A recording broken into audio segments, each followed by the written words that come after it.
गेल्या महिन्याभरांपूर्वी नीटचा पेपर फुटल्याची घटना महाराष्ट्रात समोर आली होती. यानंतर जर पाहायला गेलं तर आज नीटचा पुनश्च पेपरला सुरुवात होणार आहे. गेल्या काही वेळातच या ठिकाणी आम्ही एका सेंटरवर आहोत. अकोल्याच्या मूर्तिजापूर येथील सेंट अँड स्कूलच्या सेंटरवर या ठिकाणी दाखल झालेलो आहोत. या ठिकाणी सकाळी 11 वाजल्यापासून विद्यार्थ्यांना आतमध्ये प्रवेश दिला जाणार आहे आणि त्यानंतर दुपारी 2 वाजता पेपरला सुरुवात होईल.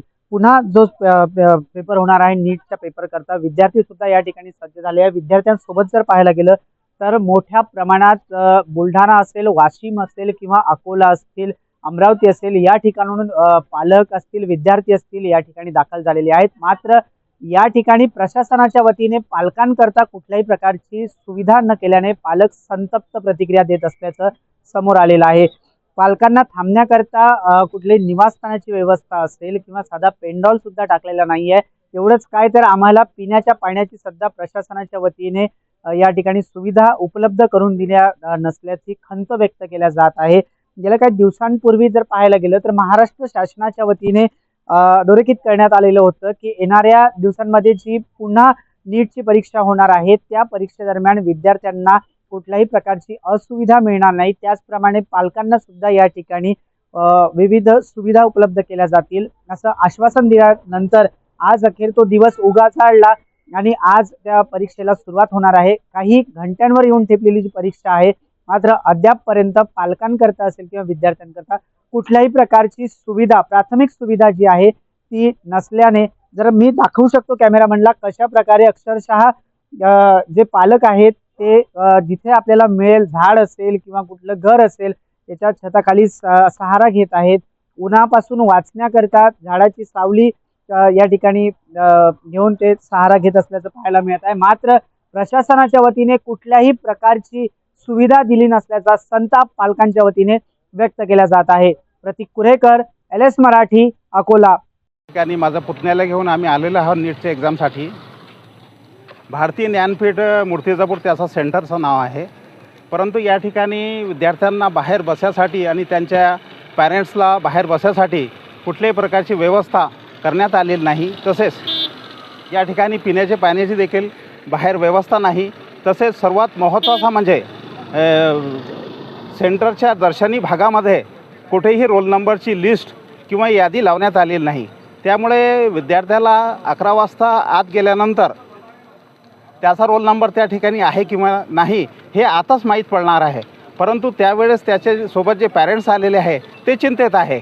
अशा परिस्थितीमध्ये हे जी गैरसुविधा आहे हे दूर व्हायला पाहिजे आणि ज्याप्रमाणे पूर्ण महाराष्ट्रामध्ये बाहेर गेटवर दर्शनी भागामध्ये यादी आणि लिस्ट लावण्यात आलेली आहे रोल नंबरची, त्याप्रमाणे इथे पण लिस्ट लागली पाहिजे अशी आमची विनंती आहे प्रशासनाला.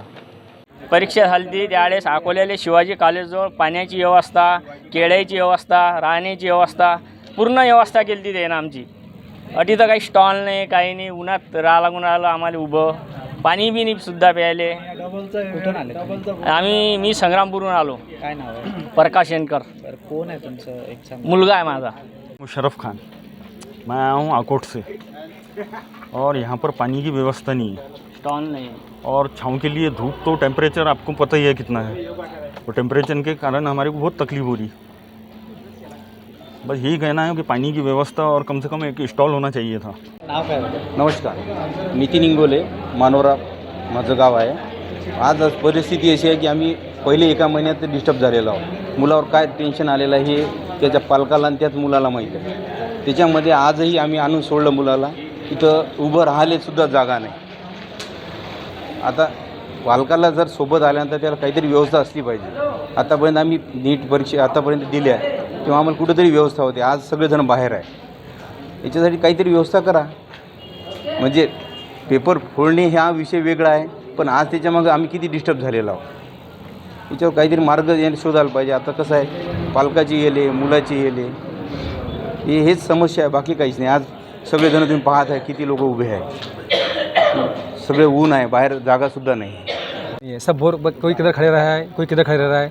मतलब कोई एक जगह पे कोई व्यवस्था बैठने के लिए, पानी पीने के लिए पानी भी रखा नहीं, यहाँ पर कोई व्यवस्था नहीं की हुई है. हम यहाँ जलगांव जामुन से आए. मेरा नाम यूसुफ खान है, मेरी लड़की यहाँ पे है. हम मतलब जलगांव जामुन से आए. यहाँ पे ना यहाँ पे कोई बैठने की व्यवस्था है, ना पानी की व्यवस्था है. ना कोई तरह का डायरेक्शन है पे कि किसको कहा जा रहा है। सिर्फ पुलिस दो सामने बैठा के लोगों को बोलते कि पीछे चले जाओ। और सब अभी बाकी इतने लोग सब पानी धूप में खड़े इतने हैं। धूप में कहाँ जाना लोगों बाकी ने? सब हां, मी डॉक्टर मोरेश्वर गोतरकर शेगाव इथे राहतो आणि आज माझ्या मुलीचा नीटची एक्झाम आहे.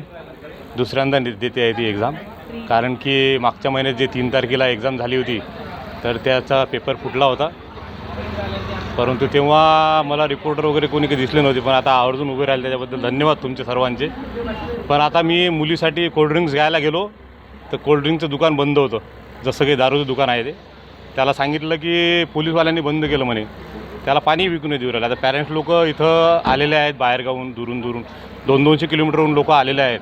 तर कमीत कमी त्यांना पाण्याची बॉटल किंवा कोल्ड्रिंक्स वगैरे, आता ऊन तापते आहे, 45 डिग्री सेल्सिअस सध्या ऊन आहे, आपण विदर्भामध्ये राहतो. तर कमीत कमी ते पाण्याच्या दुकानवाल्याला तरी ओपन करणे, त्याला जे आतापर्यंत नुकसान झालेलं आहे, समजा 3 तारखेला पेपर फुटला त्याच्यामुळे बऱ्याचशा मुलांनी आत्महत्या केलेल्या आहेत. तर असं यावेळेस तरी व्हायला नको आणि मुलांचं शैक्षणिक नुकसान व्हायला नको अशी आपल्या केंद्र सरकार तसेच महाराष्ट्र सरकारला आवर्जून विनंती आहे. धन्यवाद मला बोलण्याची संधी दिली त्याबद्दल.